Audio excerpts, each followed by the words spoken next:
നിങ്ങൾ എപ്പോഴെങ്കിലും ശ്രദ്ധിച്ചിട്ടുണ്ടോ? നമ്മളൊരു വലിയ കാര്യം ചെയ്യാൻ പ്ലാൻ ചെയ്യും. അത് നടപ്പിലാക്കുന്നതിന് തൊട്ട് മുമ്പേ എല്ലാവരോടും പോയി പറയും. പക്ഷെ അവസാനം ആ കാര്യം നടക്കാതെയാകും. നമ്മൾ വിചാരിക്കും ഇത് കണ്ണേറ് കിട്ടിയതാണെന്ന്. എന്നാൽ സത്യത്തിൽ ഇതിന് പിന്നിൽ ഒരു സൈക്കോളജിക്കൽ കാരണമുണ്ട്.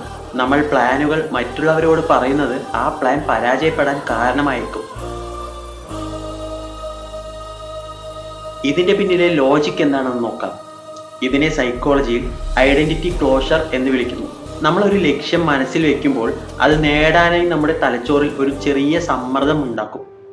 എന്നാൽ ആ പ്ലാൻ നമ്മൾ മറ്റുള്ളവരോട് പറയുമ്പോൾ അവർ നമ്മളെ അഭിനന്ദിക്കും.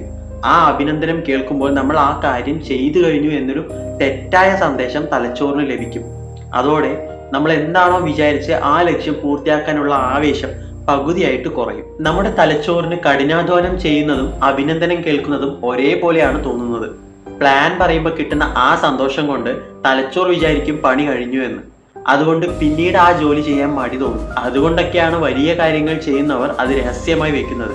നിശബ്ദമായി പണിയെടുക്കുക, വിജയം ശബ്ദിക്കട്ടെ എന്ന് പറയുന്നത് വെറുതെയല്ല. ഇനി ഇതിനൊരു പരിഹാരമുണ്ട്.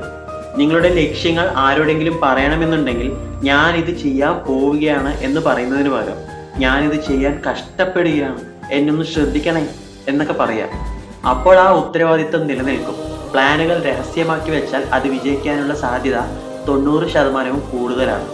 ഇതുപോലെ പ്ലാനുകൾ പുറത്തു പറഞ്ഞിട്ട് പണി പാളിയ അനുഭവം നിങ്ങൾക്കുണ്ടോ? എങ്കിൽ കമൻറ്റ് ചെയ്യൂ. ഇതുപോലുള്ള സൈക്കോളജിക്കൽ ഫാക്റ്റുകൾക്കായിട്ട് നമ്മളെ ഫോളോ ചെയ്ത് കൂടെ കൂടുക. അപ്പോൾ അടുത്ത വീഡിയോ ആയിട്ട് വീണ്ടും വരുന്നതായിരിക്കും.